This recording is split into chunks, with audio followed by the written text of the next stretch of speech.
लोकांच्या समस्या मिटवण्यामध्ये त्यांना फार काय रस आहे असं मला वाटत नाही.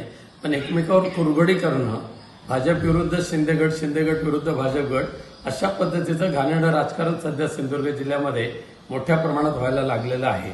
आणि एकाच कुटुंबाच्या हातात ही सगळी सत्ता गेल्यामुळे लुटारूंचा धंदा या सिंधुदुर्ग जिल्ह्यामध्ये सुरू झालेला आहे त्यांच्या माध्यमातून.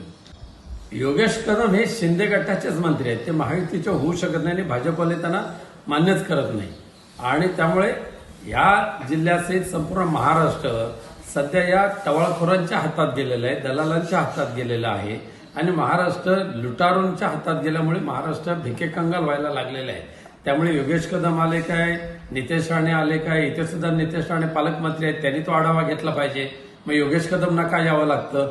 म्हणजे नितेश राणे सक्षम कार्यक्षम नाहीत असा त्याचा अर्थ होतो. नितेश राणेंचं फेल्युअरनेस येते, त्यामुळे योगेश कदमांच्या दौऱ्याने सिद्ध झालेलं आहे. शिवसेना खरी शिवसेना आमचीच आहे. ती गद्दार गटाला शिवसेना म्हणून घेण्याचा अधिकारच नाही. परंतु त्यांना भारतीय जनता पक्षाने जी आताची रणनीती पाहिली ते त्या सगळ्या स्थानिक स्वराज्य संस्थांच्या निवडणुकीमध्ये भाजप एक हाती लढेल आणि शिंदे गटाला वाटाण्याची अक्षता लावतील. मगाशी मी सांगितल्याप्रमाणे सध्या महाराष्ट्र हा लुटारूंच्या हातात गेलेला आहे आणि जनतेचा पैसा जो येतोय, रेव्हेन्यू जो येतोय, तो त्याची लूट करायची आणि स्वतःचे ठेकेदारांच्या माध्यमातून स्वतःचे खिसे भरायचे, ही नीती सध्या महाराष्ट्रामध्ये सुरू झालेली आहे.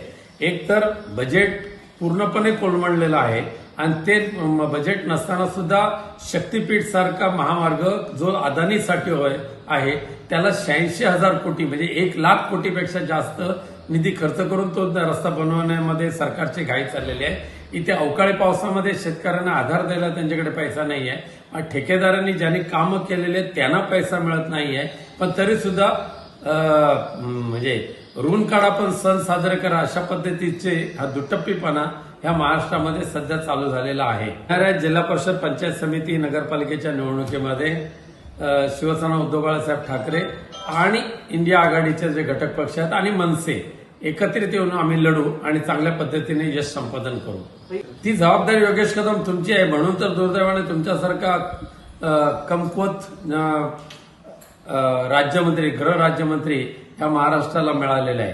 ही जबाबदारी तुमची. सट्टा थांबवणं, जुगार थांबवणं ही जबाबदारी संजय राऊतांची नाहीये, ही सरकारची आहे. आणि मग एवढा देशामध्ये एवढा उद्रेक असताना सुद्धा पाकिस्तान बरोबर क्रिकेट खेळण्याची हौस जी होती ती कशासाठी हौस भागवून घेतली त्याचा खुलासा करा योगेश कदम.